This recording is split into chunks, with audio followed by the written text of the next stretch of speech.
specifically went there to buy batteries. Now, the batteries there are junk, okay? I know that. I would never buy batteries there if it was for a device that like really used a lot of battery power. But when you just need, like, specifically I needed batteries for the remote control, and those, they use very little power.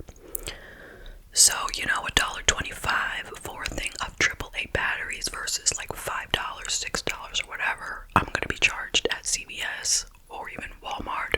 It makes sense. So that's why I went there, was for the batteries. And, you know, of course I was looking around, and I gotta tell you, I've been reading it, but I didn't see it yet. There are so many things there that are not $1.25. Now, in the past I had seen there was the $3 section, there was the $5 section, but now it is spread even further into the store.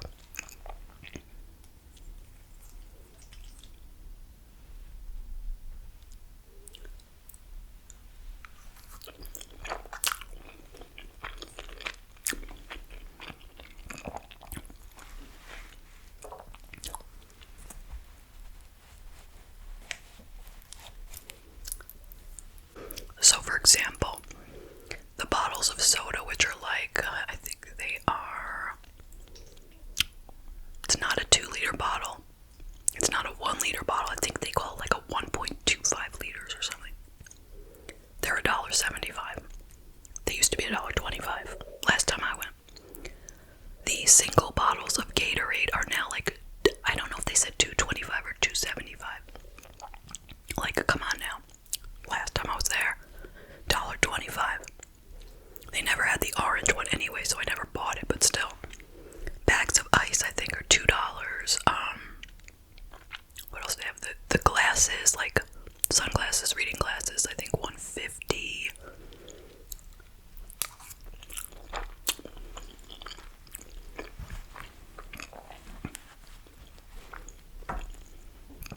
It was really kind of aggravating because you had to look closely. Things could just be thrown in wherever with like a written sign. They didn't all have like, you know, signs made, you know, at the factory or whatever, you know, some kind of a written sign. Because the changes might not be at every Dollar Tree, you know, it might just be at this one. So anyway, that was a bit troublesome because it's like there's no place left that's actually cheap anymore, because although there are some deals at the Dollar Tree, for the most part, they're not doing you any favors. They're giving you a product for $1.25 that really only costs that much. Like if you go to Walmart, it would be the same price there, you know, or it's just such a junky product that's why it's so cheap. Only once in a while you find something that's really a good deal.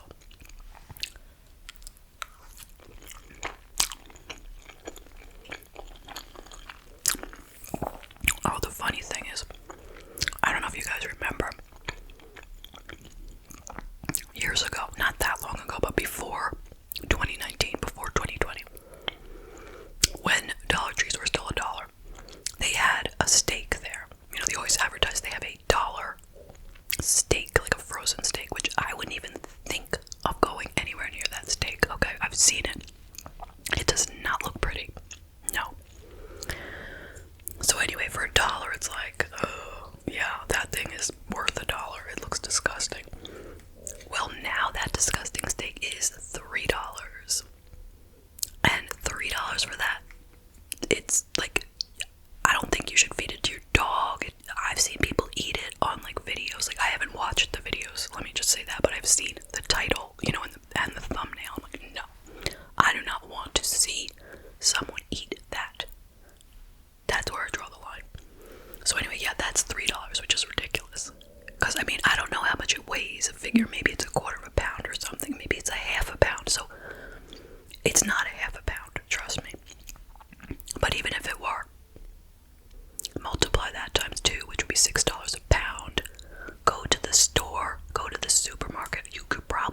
just thought it was pretty ridiculous.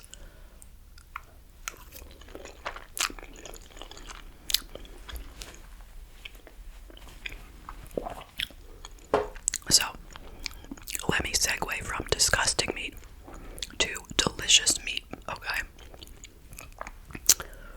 Last week, I couldn't sleep for a change, and I was, scrolling around on my phone, and I saw an ad for this place. It's called Fogo. I think it's pronounced Chão, C-H-A-O. It's a chain restaurant, a Brazilian restaurant. What you'd consider a churrascaria. It's a place where people walk around the restaurant with these big skewers loaded with meat. They walk up to your table, they cut off a piece for you, they walk away, someone else walks up with a different kind of meat, they cut off a piece for you. All different meats, right? So, we've been to this sort of restaurant quite a bit, but never to this particular one because it is very expensive. I mean, they're always expensive because it's a lot of meat, Like, there's one that's pretty local for us that we go to on special occasions, and it's probably around $50-something a person if you want that meat rotation. Otherwise, you could order something off the menu for, a bit less. So anyway, we would go for special occasions. My husband loves it because he just loves the never-ending meat. So this place, Fogo de Chão, it is normally $68.50 per person. If you order the whole, it's called a rodizio, I think. If you order the whole thing, $68.50, which is a lot. So that's why we had never gone. So the ad said they were doing a special $44 a person.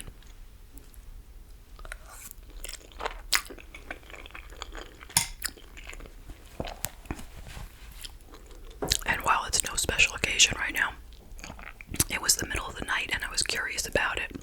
Since I knew it was a chain, I wasn't sure it was going to be that price where we live. Because we're in New York, so they always try to, charge us more. Now it said, make a reservation online. Write in the comment section, the $44 Fogo, and, you'll get that deal. So I was curious to see what would happen. Like if I would get a message back. So I put in a reservation for this past Saturday. And nothing happened. I didn't get any notification of any special. I'm thinking, so how do I know it's even that price? So I told my husband the next day, and he was all for it, even though, there was no reason to go there.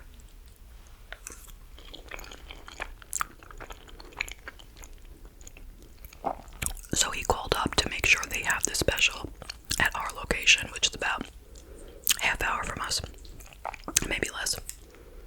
They said yes, but it's $49 in New York. I was saying to him as a joke, we should drive to Connecticut and we can get it for $44 a person, right? And maybe their sales tax is less, I don't know. Obviously that's ridiculous, but you know what I mean. So we went. It was so phenomenal. I wasn't going to order the whole thing because I don't eat a lot of the meats they have. I was just going to order a steak off the menu, which would have cost me $38 instead of $49.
actually on, which was, I looked it up, 1998 to like 2002 or something like that. So, all I really remember about it was that Felicity went to college. She had long, curly, thick hair. At one point she cut it really, really short, which was a huge mistake, and that there was two guys that were into her. That's, if you would have asked me what it was about, that's what I would say. Otherwise, no recollection. So I watched the first episode yesterday. Wow, things have changed, okay? First of all, it only comes in, like, on part of the TV, so part of the screen is black, like on either side. I didn't know it was that old. So the way the pilot starts out is that Felicity just graduated from high school, and she's supposed to go to Stanford, where her father went. And she's been planning on going there for her whole life, pre-med, because she's really smart. And, you know, her parents are going to pay for the whole thing. She lives in California. But there's this guy that she likes, that she's had a crush on, like, all through high school. And, like, they have no relationship, okay, whatsoever. They're not friends. They're nothing. She finds out he's going to school in New York. And she tells her parents, she's not going to Stanford. She's going to New York. She's going to the University of New York. It's a made-up school in New York City. And they're like, what? What are you talking about? Like, it's too late. She's like, no, I spoke with them. They said it's okay. You know, it's all right. And they're like, well, we're not paying for you to go there. Why do you want to go there? And she doesn't tell them. But, I mean, she threw away, like, her whole dream to go to Stanford, which her parents were going to pay for, to follow a boy that she doesn't even know and who doesn't care about her at all, to follow him to New York, all the way across the country. It's so stalkerish, but who thought about that in the 90s when it came out? Like, now, if they made a story like this, she would be considered a total psycho, right? A complete psychopath, a stalker. So she does it. She goes, you know, all the way across the country. She goes to school in New York. She runs into him, and he kisses a girl, like, right in front of her the first time. He sees her, he's like, oh, hey, what are you doing here? And she's like, oh, I go here. And he's like, oh, and he's like with a girl, and he kisses her and walks away. And she's like, Then she decides to tell him that she came to the school because of him. Now, if I were him, I'd be like, okay. Like, I'd go report her to somebody. I'd be like, this girl is something's wrong with her. It's just so strange. Like, that would not be the beginning of a show nowadays unless it was about a crazy person.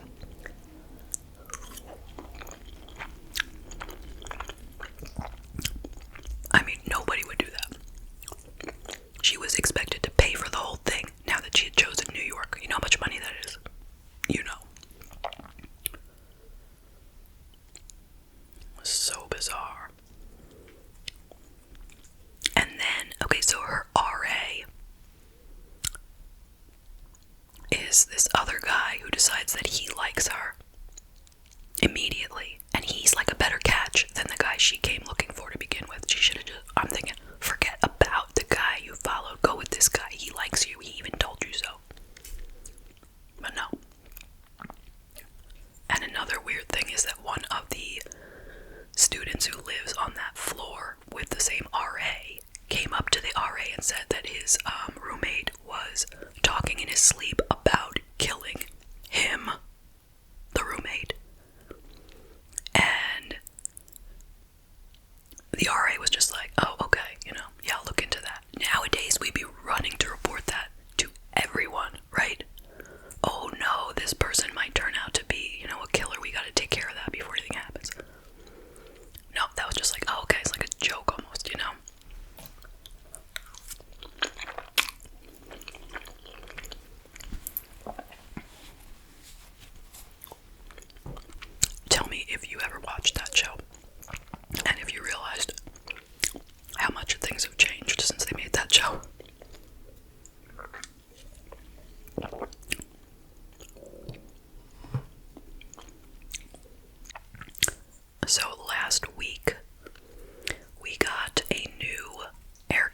sprinkler system installed in the house. Now, you may have heard me in previous years talk about the problems that we had with it, and it was a matter of time. You know, we knew we had to replace it, but we were putting it off. So we knew we had to get it before this summer starts, so we did it. It took them 3 entire days. Now, I'm talking about central air, like 2 zones. One zone does the upstairs, one zone does the downstairs, plus a heat pump as well, in case we want to run the heat off of it. Right now we use gas heat. I'm not going to try to bore you. So anyway, most of the work they did was in the attic. And the attic is in my bedroom. Like, in the closet of my bedroom is the door to the attic. So I could not do anything in my bedroom for 3 entire days. And that is where my computer is, and this setup is in my bedroom. So I could do nothing. Which set me back quite a bit. Like, I was really behind in a big way. I'm still kind of catching up.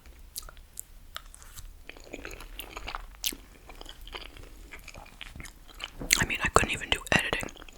My computer is not a laptop. It's a desktop. Now, the funny thing, I don't know if this is funny. So we never have gone into the attic at all since we've lived here. The only thing we've done is we put several boxes like right around the opening of the attic and never went in. It's not like a finished attic. You'd have to like hunch down, and there's no real floors. There's just beams that you'd have to walk on.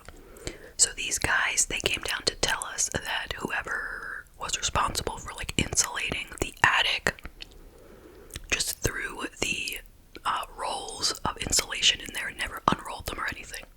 Like these giant rolls, rolled up insulation, like that pink stuff on the roll, just giant rolls, and never put them anywhere. But those weren't people that worked for us though. That was before we moved into the house. We're like, wow. Can you believe that? Like, was that just on purpose or someone forgot or what? I don't know if they went ahead and set it up for us though, or if they just left it on the rolls. I'm not sure. But what they were doing up there was changing out the air handlers and the vents and stuff for the air conditioning.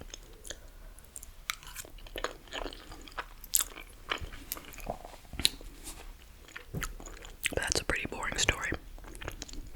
I hate having work done in the house for 2 reasons. Number 1, it costs $1 million and you rarely enjoy it, you know? And 2, they're in your way, in a big way, especially this time. I mean, they were in my room and they kept going up and down through the house, like in and out. Like every 2 minutes they would come downstairs and out the front door. Like I had no place to hide, you know? And you can't go out, you gotta stay there the whole time. Hopefully it'll work. Obviously we have to wait till the summer to see how it is, you know, but they're still gonna be here by then, and if there's problems they will take care of it, hopefully. So I'm gonna have one more fork full of spaghetti, and then I am going to say goodbye.